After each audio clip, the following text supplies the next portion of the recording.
On a snowy Christmas Eve, Jaslyn meets Ben, quiet, kind, and nothing like the billionaires hiding in Chicago's North Shore. But when a news report reveals his true identity, she must ask, was the love real or just charity? Before we get into the story, comment below where in the world you are watching from today. The wind howled through the streets of Chicago as Jaslyn Carter pulled her thin coat tighter around her slender frame. Christmas Eve shouldn't be this cold, she thought. Hurrying past the brightly decorated storefronts, the sidewalks were nearly empty now. Everyone else was already home with their families, opening presents and drinking hot cocoa by the fire. Everyone except her. Jaslyn checked her watch. Almost 4 o'clock. She picked up her pace, her worn boots slipping slightly on the icy sidewalk. She couldn't be late for her shift at St. Martin's shelter. It was the one place she felt needed, especially today. "Just in time," called out Martha, the shelter coordinator, as Jaslyn pushed through the heavy doors. The warmth inside hit her like a wave, along with the smell of turkey and spices. "We've got a full house tonight, honey," Jaslyn smiled, unwinding her scarf. "Wouldn't miss it for the world." "I know you wouldn't," Martha said, giving her shoulder a squeeze. "You've been our most reliable volunteer since your father passed." The mention of her dad sent a familiar pang through Jaslyn's chest. 2 years wasn't long enough to dull that particular pain. Christmas had been his favorite holiday. After he died, Jaslyn couldn't bear to celebrate alone in their small apartment. The shelter had become her refuge, a place where she could honor his memory by serving others the way he'd taught her. "Let me grab an apron," Jaslyn said, heading toward the back. Martha called after her, "Oh, and Jaslyn, the mystery donor came through again this year. Double what he gave last year. Can you believe it?" Jaslyn smiled. The anonymous donor was something of a legend at St. Martin's. For the past 5 years, just before Christmas, a massive donation would arrive, enough to fund new beds, better heating, and special holiday meals. All anyone knew was that it came from somewhere on the North Shore, that wealthy stretch of lakefront, where Chicago's elite lived in mansions behind high gates. "Maybe one day we'll get to thank him in person," Jaslyn said, tying her apron strings. "Fat. Chance of that," Martha laughed. "Rich folks don't like to get their hands dirty, they just write the checks." Jaslyn was assigned to table 5, serving mashed potatoes and gravy. She fell into an easy rhythm, scooping generous portions onto plates while exchanging warm greetings with the shelter guests. Many were regulars she knew by name, like Old, Mike with his Vietnam veteran cap, and Darlene, who always asked for extra gravy for the road. She was so focused on her task that she didn't notice the tall figure who had slipped into the serving line beside her until he spoke. "I think you need a refill." Jaslyn looked up, startled. The man nodded toward her nearly empty mashed potato container. He was holding a fresh one, steam still rising from the top. "Oh, thank you," she said, taking it from him. He was tall, with broad shoulders under a red flannel shirt. His dark hair was slightly too long, curling at the edges, and his jaw was covered in stubble that looked more like neglect than style. But it was his eyes that caught her attention, deep blue and somehow older than the rest of him, which she guessed to be around 30. There was something haunted in those eyes. "I haven't seen you here before," she said, continuing to serve as the line moved forward. "First time," he replied, picking up a serving spoon and falling in beside her without being asked. "I'm Ben." "Just Ben?" she asked with a small smile. A shadow crossed his face. "Just Ben is fine." Jaslyn nodded. Many volunteers preferred anonymity. "I'm Jaslyn. Thanks for the help, Ben. We're short-staffed tonight." For the next hour, they worked side by side in comfortable silence. Ben was efficient and attentive, noticing when plates were empty before even Martha did. Jaslyn couldn't help stealing glances at him. Despite his simple clothes, the flannel shirt, worn jeans, and scuffed boots, there was something about the way he carried himself. A quiet confidence. And those hands. They were too smooth for someone who worked with them regularly. "So what brings you here on Christmas Eve?" she finally asked during a lull. "Most people are home with family." A muscle tightened in his jaw. "I don't have much family." "Not anymore." "I'm sorry," she said, feeling an unexpected connection. "Me either. My dad passed away 2 years ago, and my mom, well, she left when I was 15 and never looked back." Ben's eyes met hers, and for a moment, Jaslyn felt like he could see right through her, past the cheerful volunteer facade to the lonely woman beneath. "Their loss," he said quietly. Before she could respond, Martha called out that they were opening the doors for the second dinner shift. The moment was gone, replaced by the rush of new guests filing in from the bitter cold. As the evening progressed, Jaslyn found herself growing more intrigued by the mysterious Ben. He didn't talk much, but when he did, he spoke directly, without the small talk most people fell back on, and there was something else, the way the shelter guests responded to him. Unlike some first-time volunteers who approached the homeless with awkward pity, Ben looked each person in the eye, spoke to them with genuine respect. "You're good at this," she told him, as they refilled the gravy boat together. "At what, pouring gravy?" The corner of his mouth lifted slightly. "At making people feel seen," she said. "Not everyone can do that." He looked away, almost uncomfortable with the compliment. "I've been invisible before, it's not a good feeling." Jaslyn wanted to ask what he meant, but Martha appeared with dessert trays, and they were swept back into the rhythm of serving, i.e. 9 o'clock. The main dinner service was complete. Volunteers were clearing tables while the overnight guests began settling in. Jaslyn and Ben found themselves washing dishes side by side in the industrial kitchen. "So what do you do, Ben, when you're not serving mashed potatoes to strangers on Christmas Eve?" she asked, handing him a dripping plate. He took a moment before answering, methodically drying the plate. "I'm between things right now." "Ah," she nodded. "Join the club. I work at Brennan's bookshop during the day, but it's just to pay the bills. I'm trying to figure out what I really want to do." "And what's that?" he asked, his full attention on her now. Jaslyn hesitated. She rarely shared her dreams with anyone. "I'd like to open a place like this someday. Not just a shelter, but a transition center. Somewhere people could learn skills, find jobs, get back on their feet." "Why don't you?" he asked. She laughed. But it came out more bitter than she intended. "Money, mostly. Places like that need funding, and funding means convincing rich people to care about strangers." Something flashed across Ben's face, so quickly she almost missed it. "Some do care," he said quietly. "Like our mystery donor?" Jaslyn smiled. "Yeah, I guess some do. From a distance, anyway." They finished the dishes in silence. As they hung up their aprons, Martha approached with a clipboard. "Jaslyn, honey, would you mind locking up tonight? My grandson's Christmas pageant is in an hour, and I still need to get across town." "Of course," Jaslyn said, taking the keys. "Go, I've got this." "Thank you, dear. You're an angel." Martha turned to Ben. "And thank you for your help tonight. Young man, will we see you again?" Ben glanced at Jaslyn before answering. "I think you might." After Martha left, only a few volunteers remained, finishing the last of the cleanup. One by one, they too said their goodbyes, until only Jaslyn and Ben were left.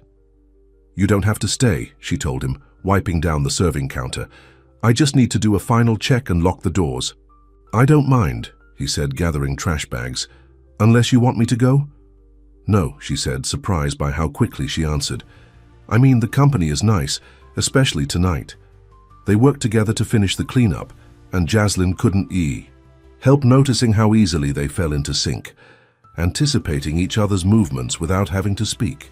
It had been a long time since she'd felt this comfortable around someone new. As they completed the final walkthrough, snow began falling outside, visible through the large windows at the front of the shelter.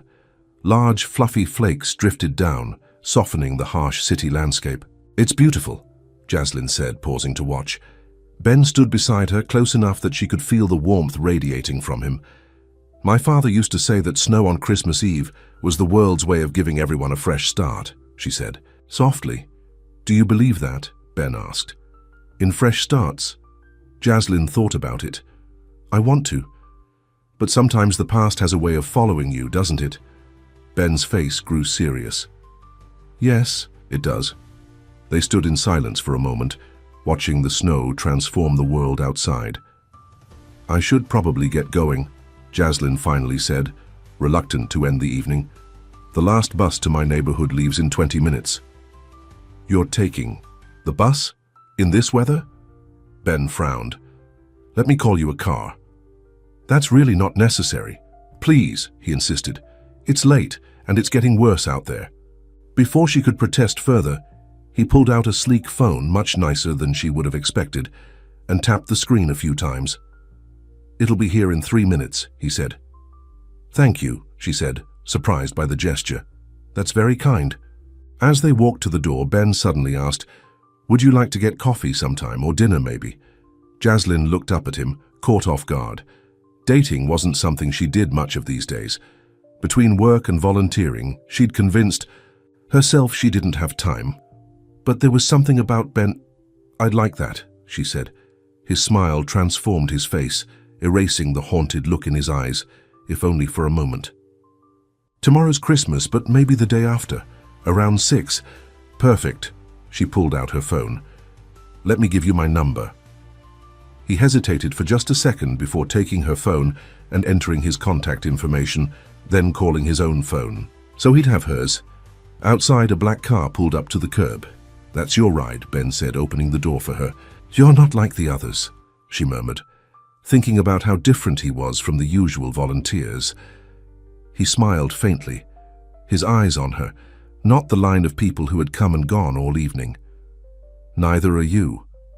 Jaslyn slipped into the car, warmed by his words in a way that had nothing to do with the heated seats. As the driver pulled away from the curb, she glanced back.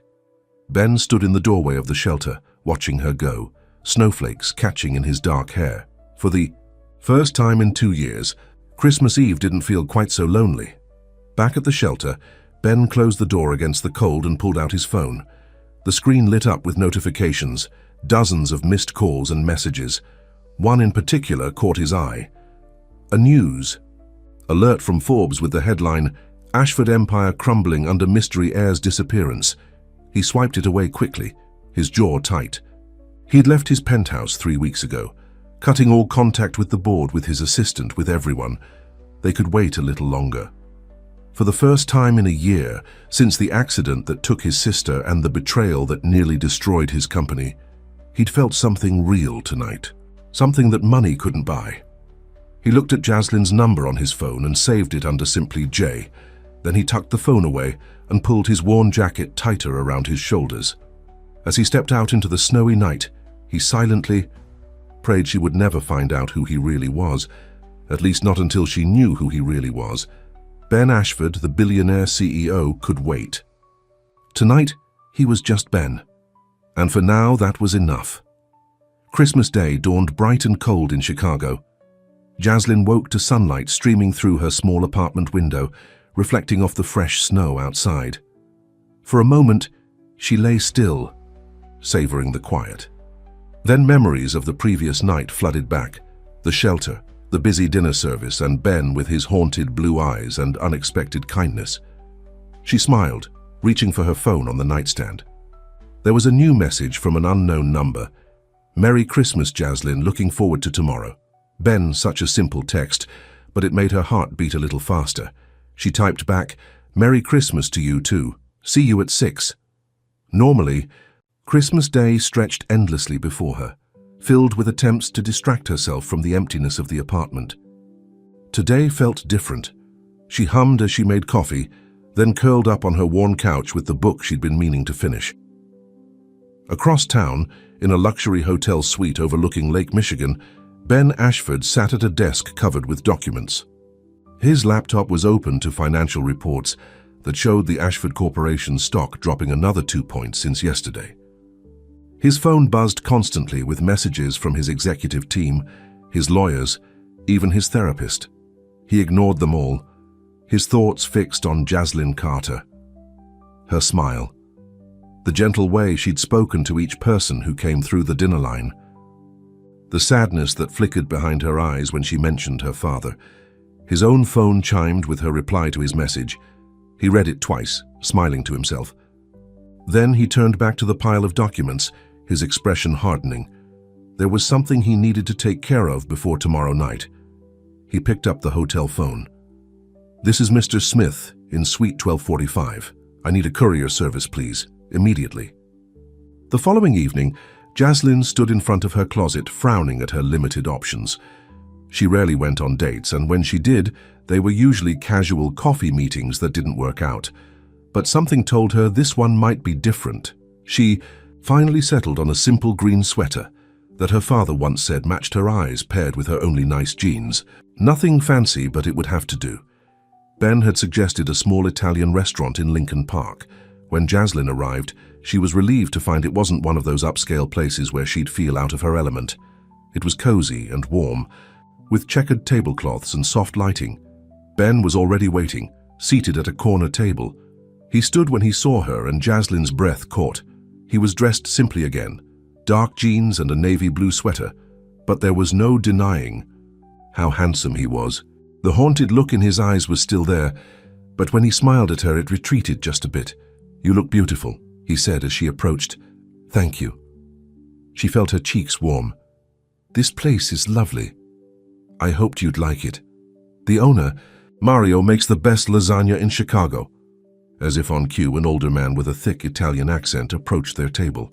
"Ben, my friend, and who is this lovely lady?" Ben stood to shake the man's hand. "Mario, this is Jaslyn." Mario took her hand in both of his. "Bellissima. Any friend of Ben's is family here. I will bring you my special wine on the house." After he bustled away, Jaslyn raised an eyebrow. "You seem to know him well." Ben shrugged. "I found this place a few weeks ago, been coming here a lot." "Only a few weeks? You're not from Chicago?"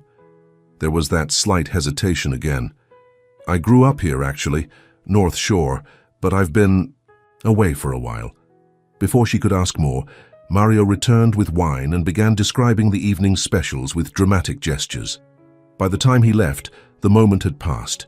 Their conversation flowed easily over dinner. Ben asked about her job at the bookstore, and Jaslyn found herself telling him more than she usually shared with people she'd just met. How she'd taken the job after her father died, because being surrounded by books reminded her of him. How the owner, Mrs. Brennan, had become something of a surrogate mother to her. "She sounds like an amazing woman," Ben said. "She is. The store isn't doing great, though. Online sales are killing small bookshops everywhere." Jaslyn sighed. "She might have to close next year." Ben frowned. "That's a shame. Those places are important to communities." "What about you?" Jaslyn asked, eager to shift the focus. "You said you're between things. What did you do before?" Ben took a sip of wine before answering. "Family business, but there was a disagreement about the direction of the company. So you left? Needed some distance to figure things out." He changed the subject quickly, asking about her dream of opening a transition center. To her surprise, he asked detailed questions about how such a place would operate, what services it would offer, even what kind of building would be ideal.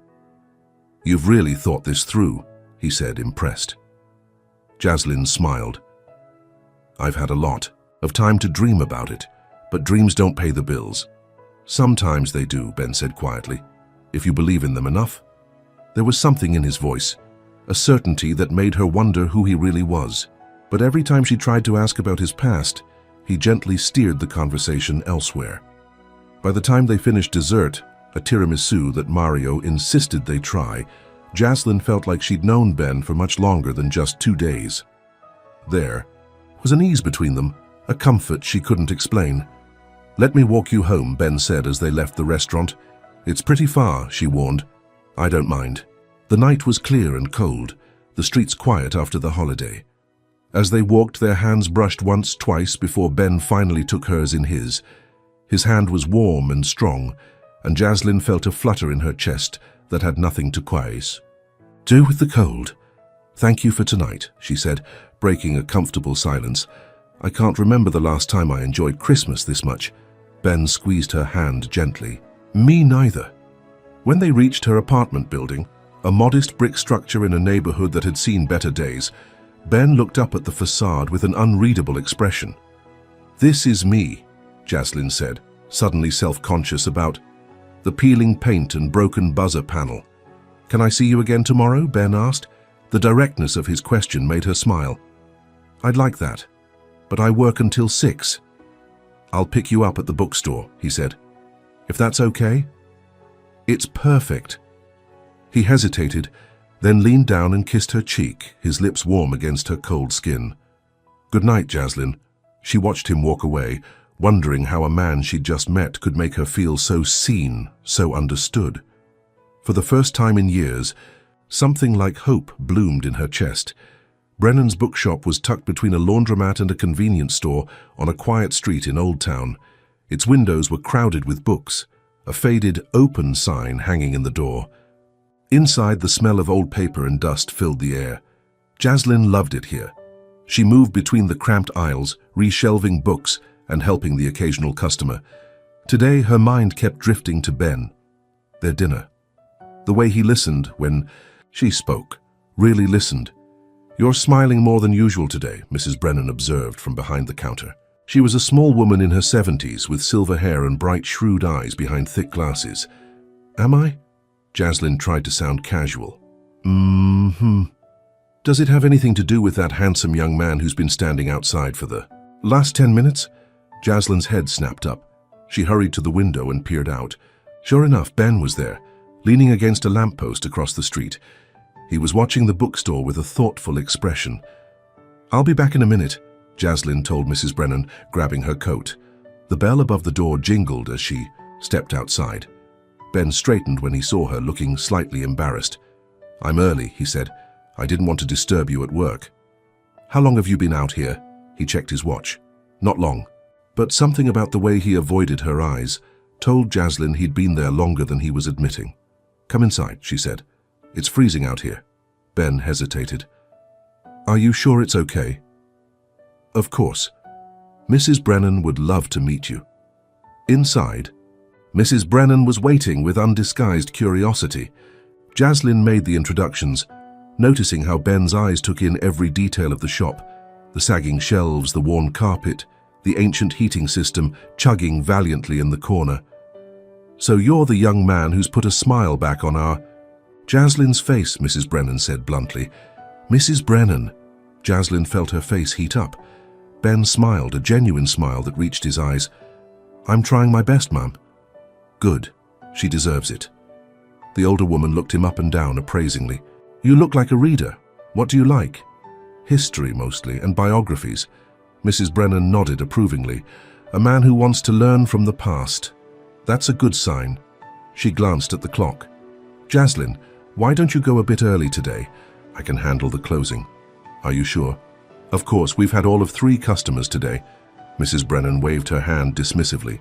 "Go enjoy yourselves." As they left the shop, Ben turned to Jaslyn. "She reminds me of my grandmother, direct, no nonsense." "She's been like a mother to me these past few years," Jaslyn admitted. "I don't know what I'd do without her." Ben nodded, his expression serious. "People like that are rare. You should hold on to them." "So what's the plan for tonight?" she asked, eager to lighten the mood. "I thought maybe we could go to Navy Pier. They still have the Christmas lights up." It was the perfect evening. They rode the Ferris wheel under a sky sprinkled with stars, ate hot pretzels while walking along the pier, and talked for hours about everything and nothing. Ben told her about growing up with a sister who was his best friend, though he grew quiet when Jaslyn asked where she was now. "She died," he said finally. "A car accident about a year ago." "I'm so sorry," Jaslyn said, her heart aching for him. Now she understood some of the sadness in his eyes. "It was my fault," he said, his voice so low she barely heard it. "I was supposed to pick her up that night, but I got caught up in a meeting. An important client. She took a cab, and the driver was drunk." Jaslyn took his hand. "That wasn't your fault, Ben." He looked away. "Try telling that to my conscience." Later, as they stood watching the lights reflect off the frozen lake, Ben suddenly asked, "Do you ever wish you could just start over? Be someone completely different?" Jaslyn considered the question. "Sometimes. After my dad died, I thought about moving away, changing my name, becoming someone new. But then I realized all my problems would just follow me." "What if they didn't, though?" Ben pressed. "What if you could really leave everything behind?" There was an intensity in his voice that made her look at him more closely. "Is that what you're doing? Leaving everything behind?" For a moment, she thought he might tell her the truth, whatever that was, but then his expression closed off again. Just thinking out loud. As they walked back toward her apartment, Jaslyn couldn't shake the feeling that Ben was carrying a burden much heavier than grief alone. Over the next week, they fell into a pattern. Ben would meet her after work, and they'd explore the city together, finding hidden restaurants, walking through museums, even ice skating in Millennium Park. He never talked about money, but Jaslyn noticed he always had enough to pay for whatever. They did, without being flashy about it. On New Year's Eve, Ben surprised her with tickets to a jazz club. As they swayed together on the dance floor, his arms around her waist, Jaslyn realized she was falling for him. This mysterious man who listened so intently, who looked at her like she was the only person in the room, yet kept parts of himself locked away. "What are you thinking?" he asked, his breath warm against her ear. "That I'm afraid to trust this," she admitted. "It feels too good to be true." Ben pulled back slightly to look at her. "I'm real, Jaslyn. This is real." When the countdown to midnight began, they joined in with the crowd. As the new year arrived, Ben cupped her face in his hands and kissed her, softly at first, then with an intensity that took her breath away. "Happy New Year," he whispered against her lips. In that moment, Jaslyn decided to let go of her doubts and simply trust what she felt. Whatever secrets Ben was keeping, she would give him time to share them when he was ready. The following morning, Jaslyn woke to a text from Ben asking if she wanted to meet for brunch. She smiled, typing back an enthusiastic yes. She decided to stop by the shelter first. Martha had asked for help organizing donations that had come in over the holidays.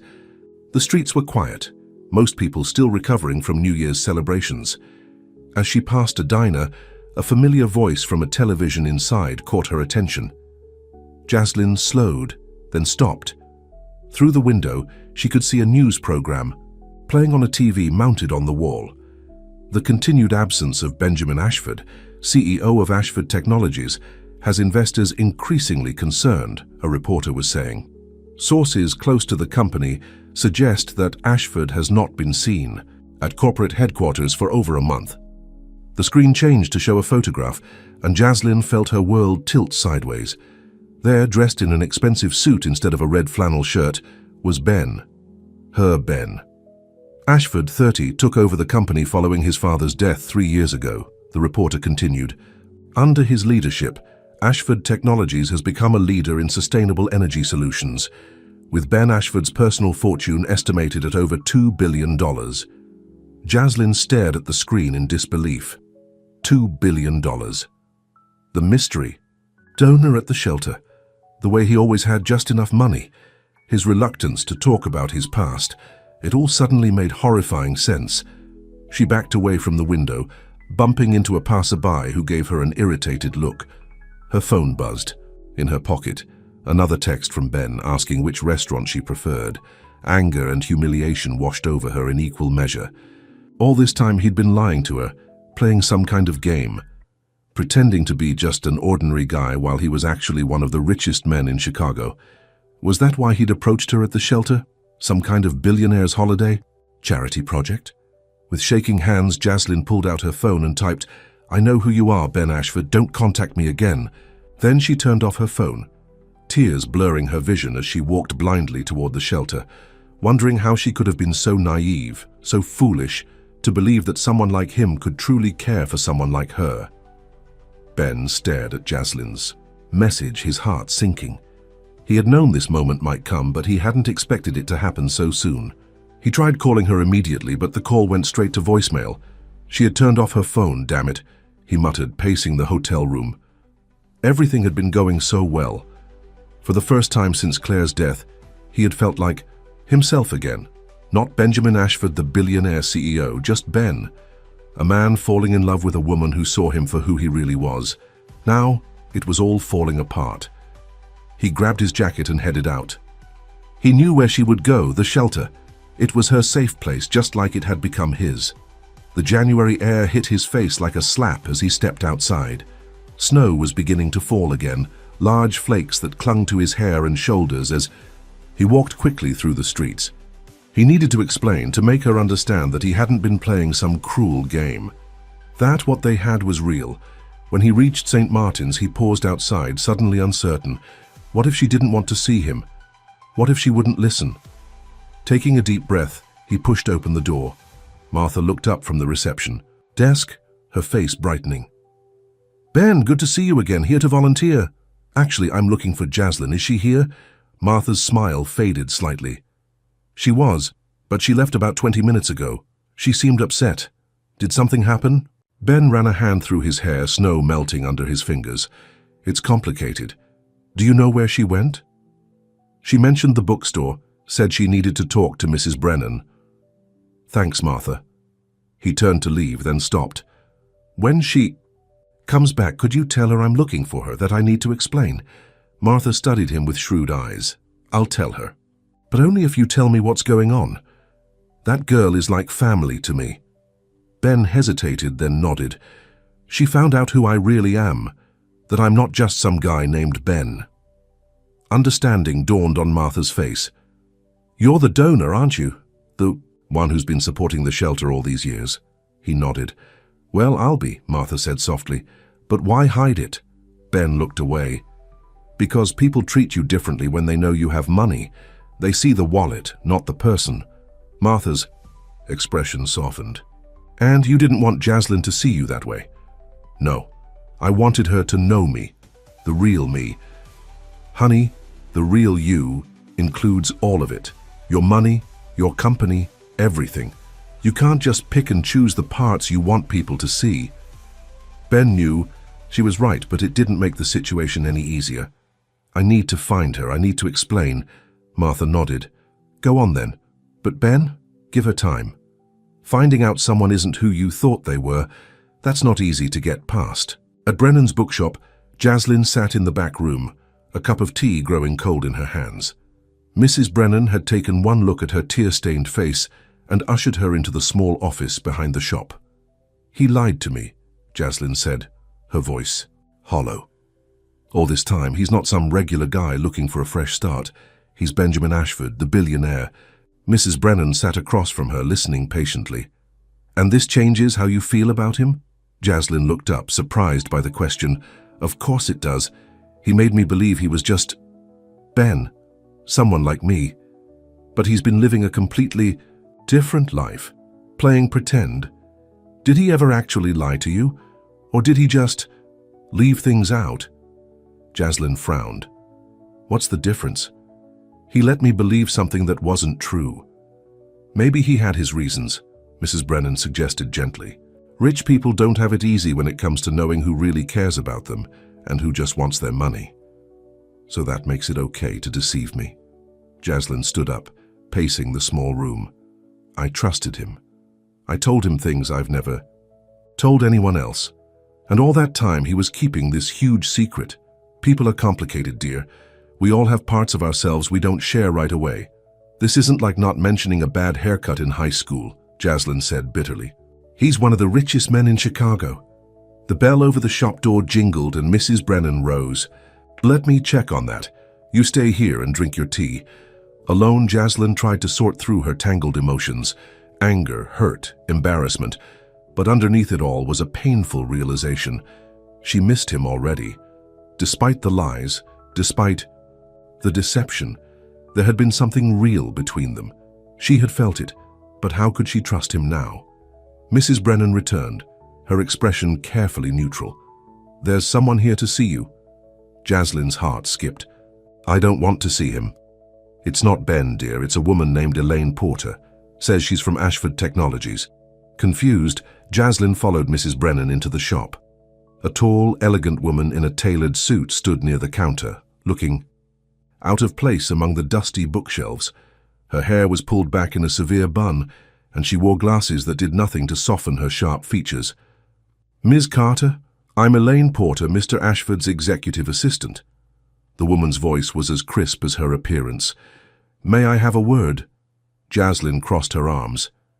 If Ben sent you to apologize for him, Mr. Ashford doesn't know I'm here. Elaine interrupted. In fact, he would be quite upset if he knew. That caught Jaslyn off guard. Then why are you here? Elaine glanced at Mrs. Brennan, who took the hint and busied herself with arranging books at the far end of the shop. I've worked for the Ashford family for 15 years, Elaine said, turning back to Jaslyn. I knew Ben's father, and I was there when Ben took over the company after his death. I was there when his sister Claire died last year, and I've never seen him as lost as he's been these past few months." Jaslyn didn't know how to respond. This wasn't what she had expected. "Until recently," Elaine continued. "The past week he's been different. Lighter, he's been smiling again because of you, Ms. Carter." "If you're trying to make me feel guilty, I'm not here to make you feel anything," Elaine said sharply. "I'm here to tell you the truth about Ben Ashford. Not the billionaire CEO the media portrays, but the man I've watched grow up." Despite herself, Jaslyn was curious. "Go on." "Ben never wanted to run Ashford Technologies. That was his father's dream. Ben wanted to design sustainable housing for low-income communities, but when Richard Ashford died, Ben stepped up because his family needed him. He poured everything into making the company succeed." Elaine's voice softened. "Then Claire died. They were incredibly close. She was his anchor, the one person who saw past his title to the real him. After the accident, he blamed himself, started working 20-hour days, sleeping at the office. He was destroying himself." "What does this have to do with him lying to me?" Jaslyn asked, though with less heat than before. "Ben didn't disappear to play games with people's feelings, Ms. Carter. He disappeared because he was breaking down. His therapist actually suggested it. Take some time away from being Benjamin Ashford, reconnect with what matters." Jaslyn remembered Ben's words on the pier. "Do you ever wish you could just start over? Be someone completely different? The company is in good hands," Elaine continued. "The board is managing day-to-day operations. Ben needed this time, and then he met you." Jaslyn sank into a nearby chair, the anger that had sustained her beginning to fade. "Why are you telling me all this?" Elaine adjusted her glasses. "Because Ben Ashford is a good man who has lost too much already. And because, Ms. Carter, I believe you care about him too." Before Jaslyn could respond, the shop door opened again.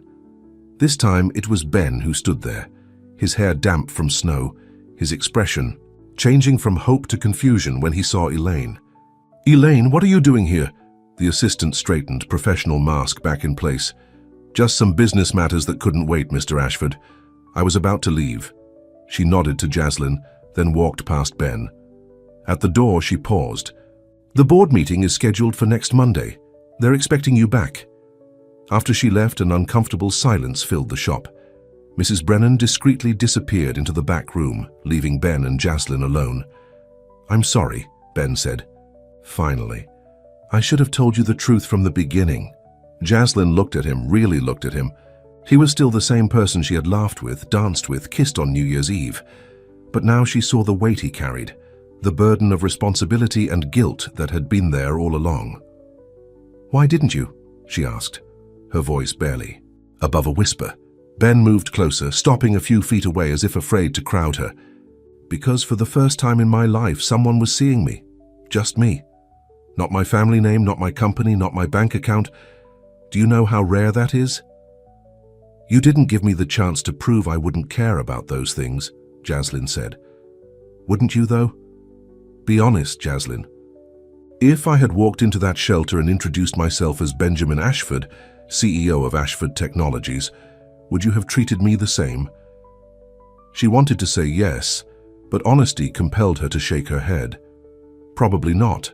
I'd have been intimidated or suspicious of your motives. That's why I didn't say anything." Ben ran a hand through his hair. "And then the longer I waited, the harder it became to tell you the truth. I was afraid of losing what we had. So instead, you let me find out from a TV news report?" The hurt was creeping back into her voice. "Do you know how that felt?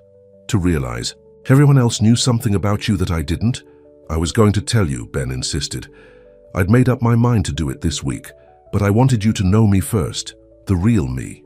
I don't even know which version of you is real anymore." Ben took another step toward her.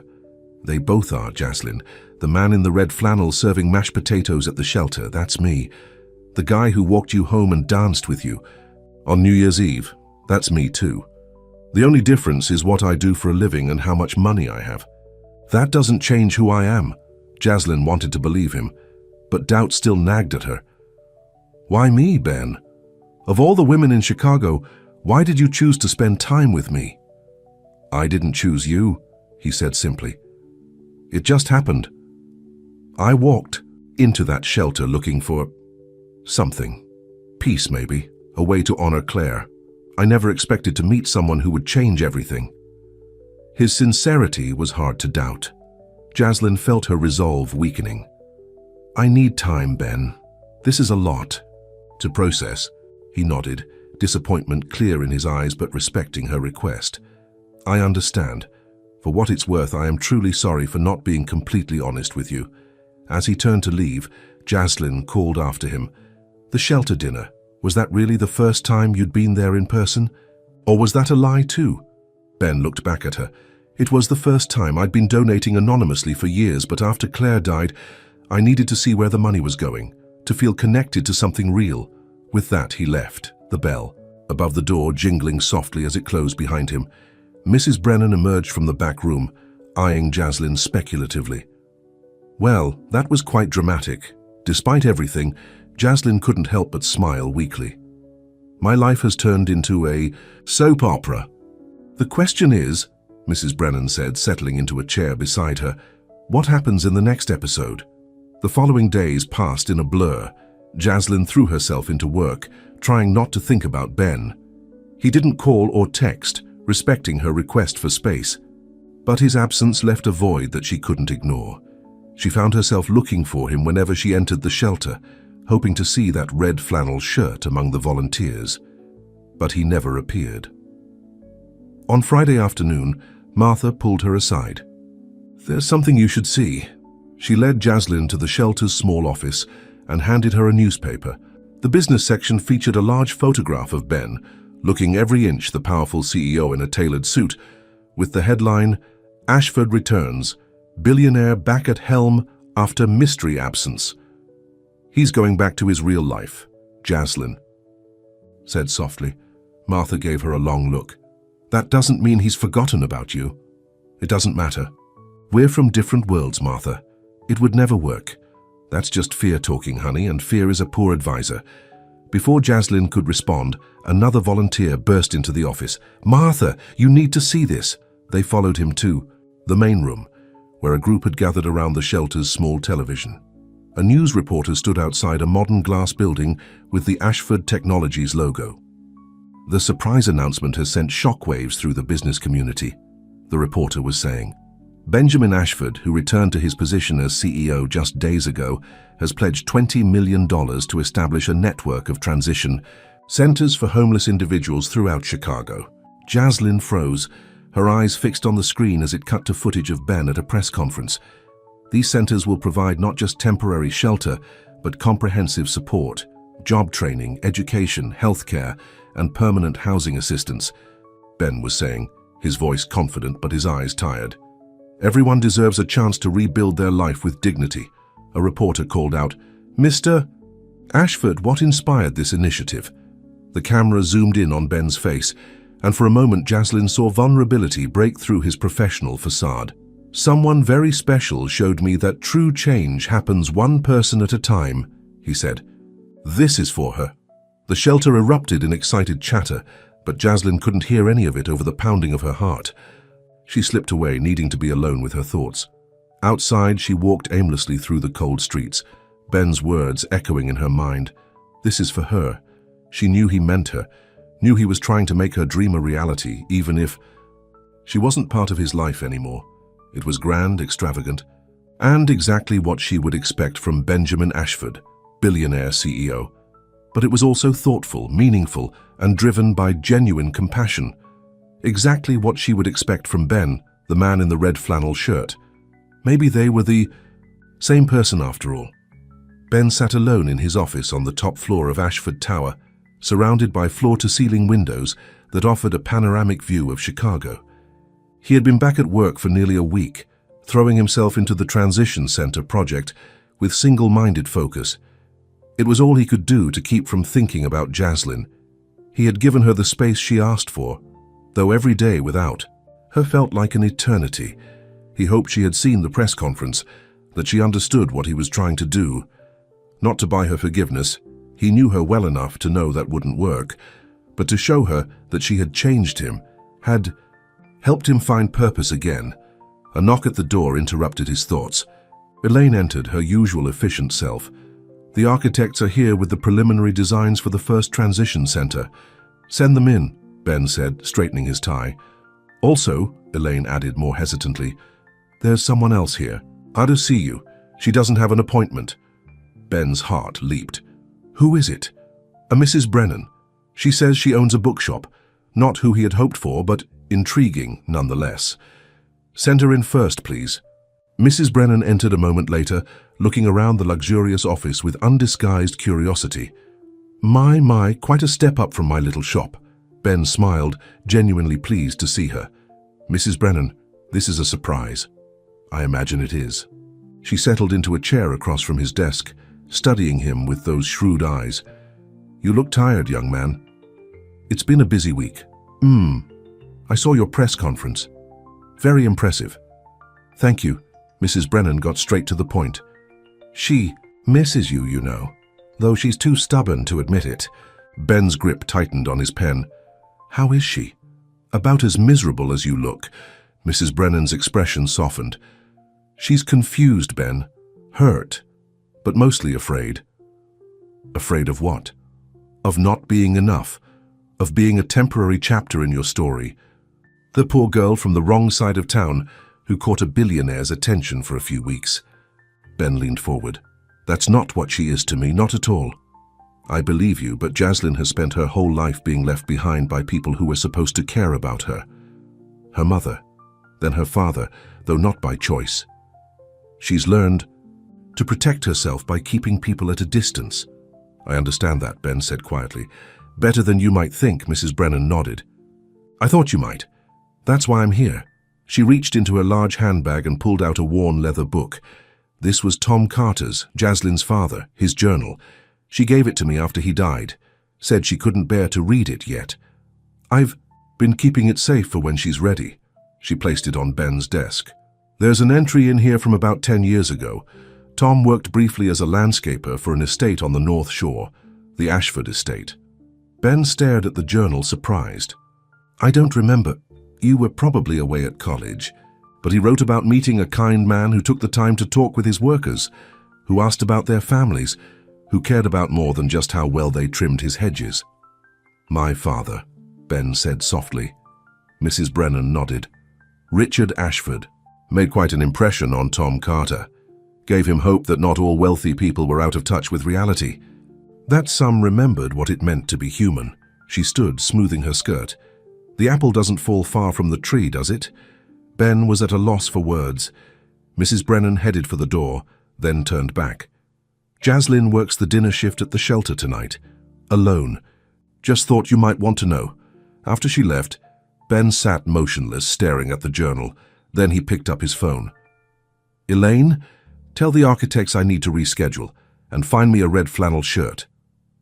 Jaslyn moved through the shelter, kitchen on autopilot, preparing for the evening meal service. Martha had scheduled her to work alone tonight. Unusual, but not unheard of for a slow Friday in January. She stirred the large pot of stew on the stove, her mind elsewhere. The past week had been a roller coaster of emotions, pride in what Ben was doing with the transition centers, longing for the easy companionship they had shared, and underneath it all, a growing realization that perhaps she had been too hasty in pushing him away. The back door opened, letting in a gust of cold air. Jaslyn didn't look up, assuming it was Martha returning from her errand. "The stew's almost ready," she said. "I just need to slice the bread." "Need a hand with that." Jaslyn froze, the wooden spoon suspended mid-stir. She knew that voice. Slowly, she turned around.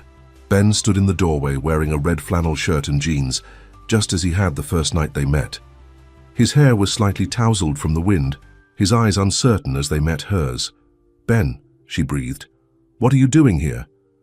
"Volunteering," he said simply. "If that's still allowed." Jaslyn's heart hammered in her chest. "I saw the press conference about the transition centers. What did you think?" "It's amazing. A dream come true for so many people." Ben took a step closer. "But what about your dream, Jaslyn? You're the one who inspired it all." She looked away. "I'm sure you had plenty of experts helping you plan it." "None," who understood it like you do. Another step closer. I want you to run it. Her head snapped up. What? The first center. I want you to be in charge, not because we have a history, but because no one else has your vision, your heart for the people it will serve. Jaslyn shook her head, overwhelmed. I don't have the experience, the qualifications. You have everything that matters. Ben was directly in front of her now. The rest you can learn. She looked up at him, searching his face. Is this why you came back? To offer me a job? No. His voice was soft but sure. I came back because every day without you has been empty. Because I miss your smile, your laugh, the way you see the good in everyone. Because I'm in love with you, Jaslyn Carter. The wooden spoon clattered to the floor as Jaslyn's hand flew to her mouth. You can't just say things like that. Why not? It's the truth. And I promised myself no more hiding the truth from you. He reached for her hands, holding them gently in his. I know I hurt you. I know trust is hard for you. But I'm asking for a second chance. Not as Benjamin Ashford or just Ben, but as all of me. The complete, complicated, imperfect person I am. Tears welled in Jaslyn's eyes. I've been so afraid. Of what? That it wasn't real. That once you went back to your world of board meetings and billion-dollar deals, you'd realize what a mistake you'd made slumming it with someone like me. Ben's expression grew fierce. Don't ever say that again. There is nothing slumming about loving you. You are the most genuine, compassionate, strong person I have ever known. He let go of her hands to cup her face. These past weeks, serving mashed potatoes and walking through snowy streets with you, have been the most real moments of my life. More real than any board meeting or charity gala could ever be. But our worlds are so different, Jaslyn whispered. They don't have to be. Ben's thumb gently wiped away a tear from her cheek. My world can be your world can be mine. We can build a new one together. The timer on the stove buzzed, breaking the moment. Jaslyn laughed through her tears. The stew. Ben reached past her to turn off the heat. Let it wait. And then he was kissing her, his arms wrapping around her waist, pulling her close. Jaslyn melted into him, all the doubt and fear dissolving in the warmth of his embrace. This felt right. This felt real. When they finally broke apart, Ben rested his forehead against hers. So, Ms. Carter, what do you say? Are you willing to give the billionaire in the red flannel shirt another chance? Jaslyn smiled, her heart lighter than it had been in days. On one condition. Name it. You have to help me serve this stew. We've got hungry people waiting. Ben laughed, the sound filling the kitchen with joy. Deal. Together they turned back to the stove, standing shoulder to shoulder as they prepared to serve those in need, just as they had on the Christmas Eve when they first met. Only now, there were no secrets between them, no personas to maintain, just Ben and Jaslyn finding in each other what they had both been searching for all along, a place to belong and someone to belong to. Spring came early to Chicago that year. By mid-March, the snow had melted, and the first green shoots were pushing through the soil in the city parks. For Jaslyn, it felt symbolic, a new beginning after the long winter. The past 2 months had been a whirlwind. After their reunion, at the shelter, she and Ben had taken things one day at a time, rebuilding their trust slowly but surely. Ben had been open about everything, his company, his wealth, his past, and Jaslyn had worked to overcome her fears, to believe that what they had was real and lasting. Today was a milestone. The groundbreaking ceremony for the first Ashford Transition Center was being held in a formerly abandoned building just 3 blocks from St. Martin's shelter. Jaslyn stood to the side of the small stage that had been set up for the occasion, watching as city officials, journalists, and community members gathered. Nervous? Martha asked, joining her. Jaslyn nodded. A little. I still can't believe this is happening. Believe it, honey. Martha squeezed her arm. You deserve this. Ben approached, looking handsome in a suit, but with his red flannel shirt, visible underneath the jacket, a personal touch that made Jaslyn smile. It had become something of a trademark for him in recent months, a reminder of where their story began. Ready? He asked, taking her hand. As I'll ever be. They walked together to the stage where the mayor was preparing to speak. Cameras flashed, and Jaslyn saw her face projected on the large screens set up for the event. It was surreal. The bookshop clerk from the wrong side of town, now the director of a multi-million-dollar community project. The mayor spoke about urban renewal and community partnership, then introduced Ben, who stepped forward to address the crowd. "Thank you all for coming today," he began. "This project represents more than just a building.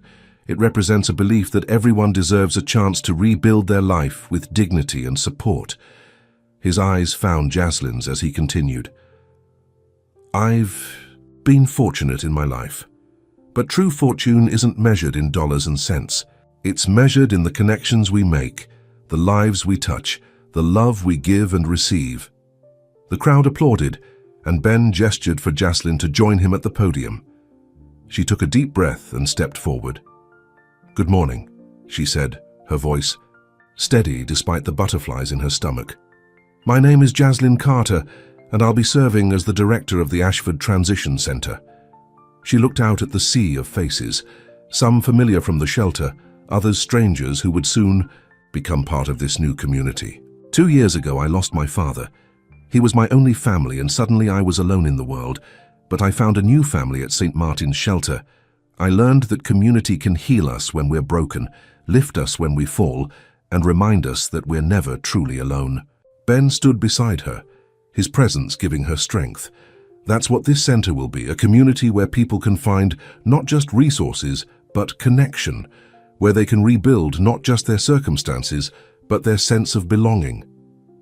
After the speeches, Ben and Jaslyn joined the mayor and other officials for the ceremonial groundbreaking, each taking a turn with the gold-painted shovel. Cameras flashed again, capturing the moment for tomorrow's newspapers. Ms. Carter, a reporter pushed forward. "How does it feel to go from shelter volunteer to running a multi-million-dollar facility?"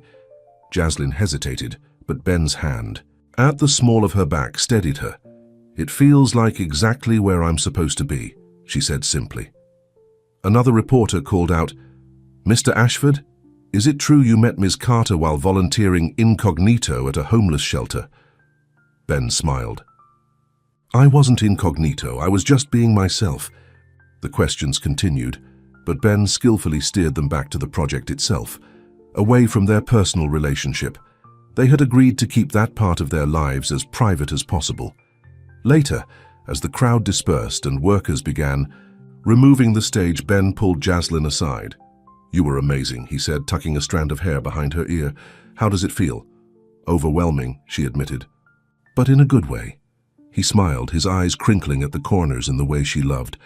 "I have a surprise for you, a post-groundbreaking celebration." "Ben, you didn't need to. I wanted to." He took her hand. "Come on." He led her to where his driver waited with the car, a concession to his public role that still made Jaslyn uncomfortable sometimes. As they drove through the city, Ben kept checking his watch, which piqued her curiosity. "Are we on a schedule?" she asked. "Sort of." He looked excited, like a child with a secret. "We're almost there." The car pulled up in front of Brennan's bookshop. Jaslyn turned to Ben, confused. "Why are we here?" "You'll see." He helped her out of the car and led her to the door, which was strangely locked in the middle of a business day. Ben produced a key, another surprise, and opened the door. Inside, the shop was dark. "Ben, what's going on? Where's Mrs. Brennan?" He flipped on the lights and Jaslyn gasped. The bookshop had been transformed. The sagging shelves had been replaced with beautiful new oak ones. The worn carpet was gone, revealing polished hardwood floors. New lighting fixtures cast a warm glow over everything, and a cozy seating area with plush armchairs had been added in one corner. "Surprise!" Mrs. Brennan emerged from the back room, beaming. "What do you think?" Jaslyn turned in a slow circle, taking it all in. "It's beautiful, but how? When?" "Ben approached me last month," Mrs. Brennan explained. "Said he wanted to invest in the shop, keep it going for another generation." Jaslyn looked at Ben, who shrugged with a small smile. "You told me this place was important to you, that Mrs. Brennan was like family. I wanted to make sure it stayed around." Tears filled Jaslyn's eyes. It wasn't the grand gesture of the transition center. It was something more personal, more intimate. He had listened, really listened, to what mattered to her. "There's more," Mrs. Brennan said. "Show her, Ben." Ben led Jaslyn to a new door at the back of the shop that she hadn't noticed before. "This connects to the space next door. We've expanded." He opened the door to reveal a bright, cheerful room filled with small tables and chairs, bookshelves, sized for children and colorful reading nooks. "A children's reading room," Mrs. Brennan explained, "for story hours, tutoring, school visits, and this," she pointed to a plaque on the wall, "is what makes it special." Jaslyn moved closer to read the engraved words, "The Thomas Carter Memorial Reading Room, where stories come to life." "Dad," she whispered, her fingers tracing her father's name. "He loved books," Mrs. Brennan said softly. "Loved sharing them with you. Now his legacy can continue." Jaslyn turned to Ben, unable to speak through her tears. He pulled her into his arms, holding her close. "Thank you," she finally managed. "This means more than anything." "I know," he said simply. Mrs. Brennan discreetly slipped out, leaving them. Alone in the reading room, "You're not just investing in the transition center," Jaslyn said, looking up at him. "You're investing in everything that matters to me." Ben's eyes were serious. "Because you matter to me. All of you. Your past, your present, your dreams for the future." He led her to one of the small reading nooks, and they sat side by side, their shoulders touching. "These past months have changed me, Jaslyn. Before I met you, I was just going through the motions, building the company bigger, making more money. But for what? Since Claire died, nothing seemed to have a point." He took her hand, his thumb tracing circles on her palm. "You gave me purpose again, showed me what really matters." "You did the same for me," Jaslyn said softly. "After Dad died, I was just a surviving, not living. You helped me remember what it feels like to look forward to tomorrow." Ben reached into his pocket and pulled out a small velvet box. Jaslyn's breath caught in her throat. "I had a whole speech planned," he said with a nervous laugh, "about time and patience and building something that lasts. But sitting here in this room named for your father, I realize there's only one thing I need to say." He opened the box to reveal a ring, not the ostentatious diamond she might have expected from a billionaire, but a simple, elegant emerald set in white gold. "I chose green because it matches your eyes," Ben said. "The eyes I want to look into every morning for the rest of my life." He slid from the bench to one knee, holding the ring up to her. "Jaslyn Carter, I love you. Will you marry me?" Time seemed to stand still. Jaslyn looked at Ben, the billionaire CEO in a business suit with a red flannel shirt underneath, kneeling on the floor of a children's reading room named after her father. It was ridiculous and perfect and absolutely right. "Yes," she said, her voice catching. "Yes, I'll marry you." His face lit up with joy as he slipped the ring onto her finger. Then he was beside her again, pulling her into a kiss that held all the promise of their future together. When they finally broke apart, Jaslyn rested her head on his shoulder. "I can already hear what people will say. The billionaire and the bookshop girl. Like some kind of modern fairy tale." Ben chuckled. "Let them talk, we know the truth." "And what's that?" "That money had nothing to do with it. That we found each other when we both needed someone to remind us what matters most." Jaslyn looked around the reading room, thinking of her father and how much he would have loved this place, how proud he would have been of her. "I never expected any of this," she said. "The center, the bookshop, you. It feels like a dream." "It's real," Ben assured her. "All of it." A knock at the door interrupted them. Mrs. Brennan peeked in. "Sorry to disturb, but there are some people here who want to congratulate you." I tried to hold them off, but the door pushed open wider to reveal Martha from the shelter, along with Elaine and several of the regular volunteers. They burst into applause when they saw the ring on Jaslyn's finger. "I knew it," Martha crowed. "Didn't I tell you they were perfect for each other?" Mrs. Brennan nodded sagely. "From the moment I saw them together." "Wait," Jaslyn said, looking from one smiling face to another. "You all knew this was happening today?" "Of course, dear," Mrs. Brennan said. "Who do you think helped Ben set all this up while you were busy with the groundbreaking preparations?" Ben looked slightly sheepish. "I might have enlisted some help." "Got champagne waiting," Martha announced, "and those little sandwiches Ben ordered from that fancy place downtown."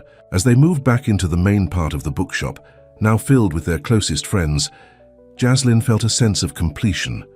The people she loved were all here, celebrating not just her engagement, but the new community they had built together. Happy, Ben whispered in her ear as Martha began pouring champagne.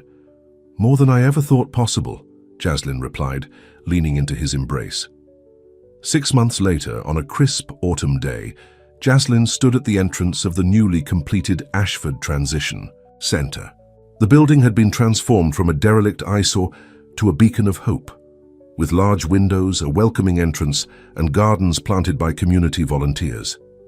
Inside, everything was ready for the grand opening tomorrow. The dormitories, with their comfortable beds and private storage spaces, the classrooms equipped with computers and training materials, the medical clinic staffed by volunteer doctors and nurses, the career center where residents would get help finding jobs and housing. Jaslyn had poured her heart into every detail, drawing on her own experiences and the wisdom of people like Martha, who had been working with the homeless community for decades. Ben had provided the resources and stepped back, trusting her vision completely. She felt his presence before she saw him, a warmth at her side that had become as familiar as her own heartbeat. "Nervous about tomorrow?" he asked. "A little," she admitted. "What if it doesn't work? What if we can't really help them?" Ben wrapped an arm around her shoulders. "We'll learn. We'll adjust. We'll keep trying until we get it right." They walked through the center together, making one final check of the facilities. In the main common area, a wall of photographs caught Jaslyn's eye. Pictures of the shelter, the volunteers, the community that had made this place possible in Nye. The center was a framed image of a man in a red flannel shirt, serving mashed potatoes at a shelter dinner line. "Where did you get this?" Jaslyn asked, surprised. "Martha had it. Apparently she took it that first night. Thought we looked cute. Working together." Ben smiled at the memory. "I didn't even know you yet, but look," he pointed to the photo where his gaze was clearly fixed on Jaslyn, not on the dinner line. "You were watching me," she said softly. "I couldn't look away. There was something about you, right from the start." Jaslyn leaned against him, reflecting on the journey that had brought them here, from that snowy Christmas Eve to this moment, on the verge of making her dream a reality. "I have something for you," Ben said, reaching into his jacket pocket. "A wedding present a little early." He handed her a small gift-wrapped package. Jaslyn opened it carefully to find a leather-bound journal, similar to the one her father had kept. "Open it," Ben urged. Inside, on the first page, was a handwritten note for Jaslyn to record our story as it unfolds. The real story, not of a billionaire and a bookshop girl, but of two people who found each other when they needed it most. "All my love, always, Ben." "It's perfect," she said, her voice thick with emotion. "I thought we could write in it together. The good days, the hard ones, all of it." "Our story," Jaslyn said, running her fingers over the blank pages that waited to be filled. "Which reminds me," Ben said, checking his watch. "If we don't leave now, we'll be late for our own rehearsal. Dinner." They walked out of the center, hand in hand, locking the door behind them. Tomorrow it would open to welcome its first residents, but tonight was about celebrating their journey together. Ben's driver waited at the curb, but Jaslyn tugged Ben's hand in the opposite direction. "Let's walk. It's not far, and it's such a beautiful evening." The sun was setting over the city, painting the sky in shades of pink and gold. As they walked, Jaslyn thought about the path that had led her here, the losses and heartaches, the unexpected joys, the twists of fate that had brought Ben into her life on that cold Christmas Eve. "Penny for your thoughts," Ben said, squeezing her hand. Jaslyn smiled up at him. "I was just thinking about tomorrow, the center opening, our wedding next month, all these new beginnings." "Scared?" "No," she said, and realized it was true. "Not when I'm with you." Ben pulled her close for a moment, kissing the top of her head. "That's good, because I plan to be with you for a very long time, Mrs. Almost Ashford." Jaslyn laughed. "I still can't believe I'm going to be Jaslyn Ashford. It sounds so fancy." "You'll always be my girl from the shelter," Ben said with a teasing smile. "The one who didn't know she was serving mashed potatoes to a billionaire." "And "You'll always be my man in the red flannel shirt," Jaslyn replied. "The one who taught me that people aren't always what they seem on the surface." They continued walking, their steps in perfect sync, toward the restaurant where their friends and family waited to celebrate with them. Behind them, the transition center stood as a testament to what they had built together. Ahead of them stretched a future filled with possibility. As they rounded the corner, Jaslyn paused for a moment, looking back at the path they had traveled. "What is it?" Ben asked. "Just taking it all in," she said. "Making sure I remember this moment." Ben smiled, understanding in his eyes. "Some moments stay with you forever." Like a snowy Christmas Eve, a sheltered dinner line, and a beautiful volunteer who changed everything. Hand in hand, they walked on into the gathering dusk, their story, like the journal Ben had given her, still being written one day at a time. Not a fairy tale, but something better, something real. A love that had begun with two lonely souls finding connection on a cold winter night. A billionaire who found his purpose again. A woman who discovered that dreams really can come true. And a red flannel shirt that had brought them together, reminding them both that what matters most isn't what you have, but who you are when no one's looking. The end.